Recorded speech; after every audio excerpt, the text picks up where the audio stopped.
My husband, Charlie, he wanted to save young men just like the one who took his life.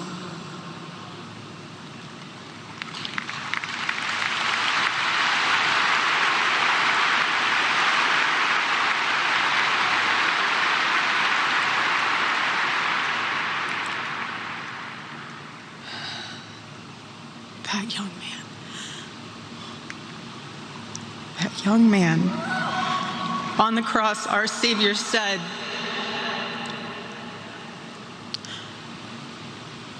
"Father, forgive them, for they not know what they do." That young man, I forgive him.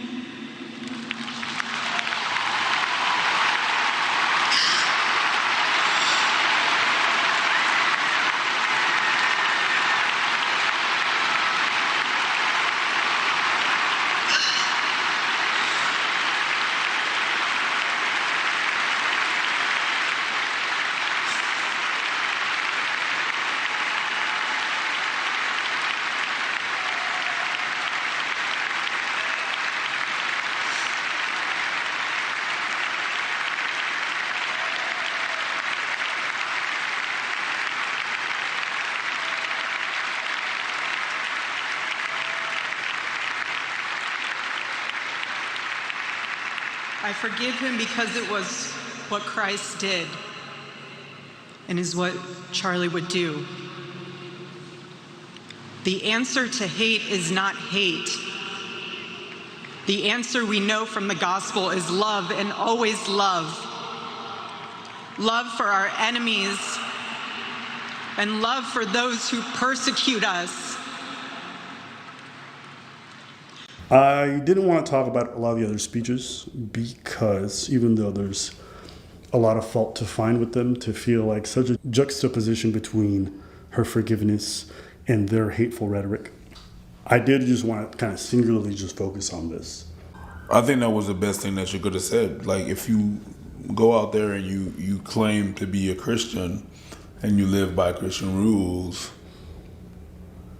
that goes with what Christianity is, what I understand Christianity is. Yeah, it might be the Christian thing to do, but it's incredibly difficult. And I think for me, watching that, I thought it was very powerful. I thought it was, especially in the current political climate with all the other speeches, I don't think anybody would have faulted her if she showed up on stage and went for fire and brimstone. Nobody would have been mad at her. But she went the opposite direction. Right? I think she might be one of the only voices that I've heard online who, with skin in the game, has decided to go and advocate for peace, advocate for understanding. She didn't do what I saw a lot of other people do, and you have to imagine she's probably the most impacted by all of this. So to me, I only have positive, because like obviously there's a greater political context, but at the end of the day, you're looking at a wife doing a memorial for her late husband, and how recent it was, how public it was, how cold it was, the way that he was killed, for her to sit up there and to be internalized in that grief and to choose this message. I'm fairly agnostic. I'm not a religious person whatsoever. I preach, he's got his own religious affiliations. But I think this probably highlights the best part about religion for me. And unfortunately, most of the loudest figures who speak on behalf of religion or religious people or religious doctrine spend most of their day being incredibly hateful, living their lives and their rhetoric in ways that are opposite of the very figure that they pronounce themselves to be fighting for and whose gospel they love to proclaim. And so just seeing like a really beautiful embodiment of those truest values from somebody who had all the reason to not do it, to me, is why I looked at this moment and went, wow. And I just took a couple steps back, and I just remember listening to that and kind of, putting everything else in the background and focusing on that. And, whatever political differences people may have, and they're quite stark, even imagine with her, I think it's also important to recognize the gravity of the moment, because her speech was so different than everyone else's. That even makes it tougher. Imagine you follow in, like, you got the president of the United States, you got all these people, all the people who are pulling at this memorial to politicize it every way they can. Everybody and her in that sea of people, she sat there, she stood there and preached that. And to me, I thought that was incredibly touching. Yeah. I mean, could I say myself that I would engage in that same rhetoric? I can't.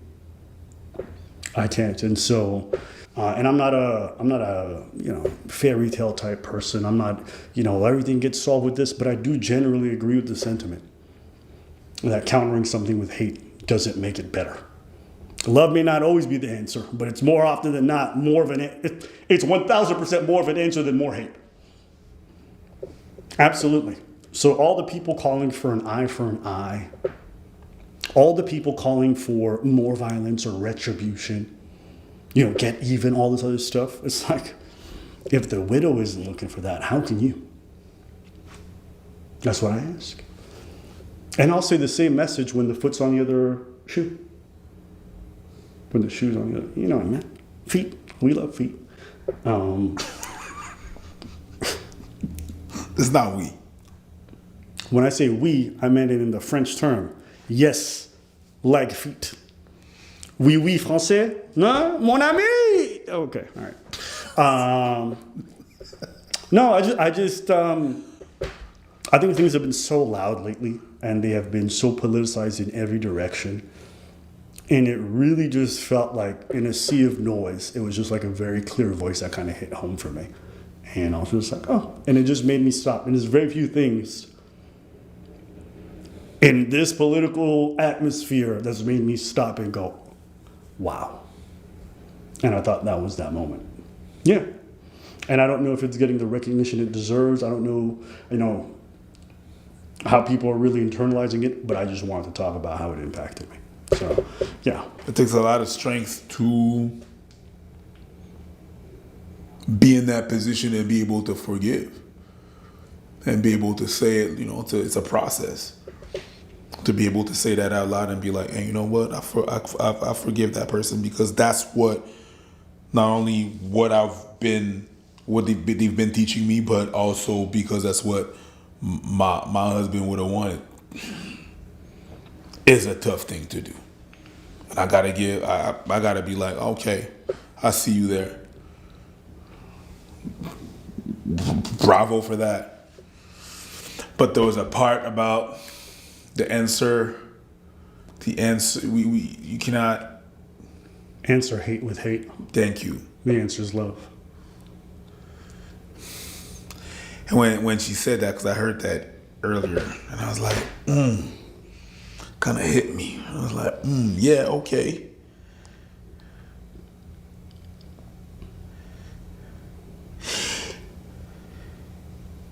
Can we just start with love? You know what I mean? The message, what I mean by that is that his message, there was some things about his message and the rhetoric that was a bit hateful. Let's be honest with it.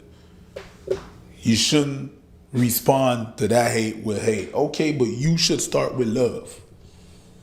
As a Christian, you should start with that. Facts and love, but that's just a thought. I don't know, it kind of did something to me, you know what I mean? I was like, yeah, let's not answer. Oh yeah? Oh, okay. But I'm confused. Why are you saying that in regards to her speech to him and his... It's not really her speech to him. It's really more about what he was proning and how he was living. And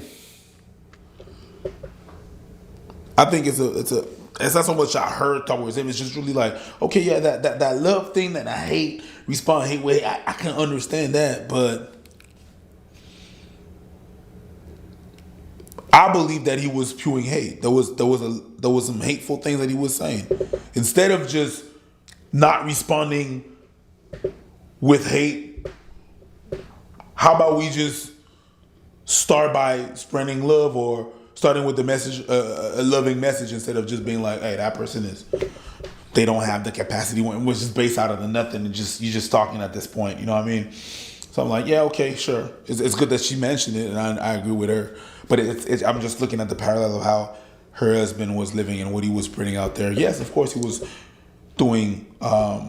You open up a dialogue, but there's a message, and there's a message that was there that was I don't know. But I'm not speaking on the rest of the memorial and everything else that happened. That's for maybe another day. But that's just what I want to say. Anything else from you? I think there's like a parallel to be made. It's funny that those people from that side of the spectrum are often talking about, well, Charlie Kirk was talking about that black on black crime and stuff like that, and gang violence and stuff. But I also want an eye for an eye. And I'm like, don't you realize that is the same mentality as those gang members or gang? That's what they do. You guys are just like, it's the same thing. The eye for an eye thing, you have the same way of thinking. Yeah, but they did that to us. We're gonna do, and it never stops. Mm-hmm. It keeps on going. Mm-hmm. But you're willing to point at them like, yeah, look at what they're doing. You're doing these. You're thinking about the same thing, the same way. Yeah. I forget, like Kendrick said, F your truths. we're going after y'all. That's what it is. Yeah. So out of all of that, even like you're saying, all the people that was there at the memorial, but it's even more than that. It's everything online. You cannot stop that rhetoric or the violence that was said about that. The eye for an eye. It was everywhere. It was even online. So even if not at the memorial, but coming up to that memorial, it was there. So it's crazy that she had that. It was impressive that she had that way of thinking. Yeah. But yeah. Yeah. Well, hopefully for you guys, this was an interesting one. I'm not sure. Let us know what you guys think in the comments.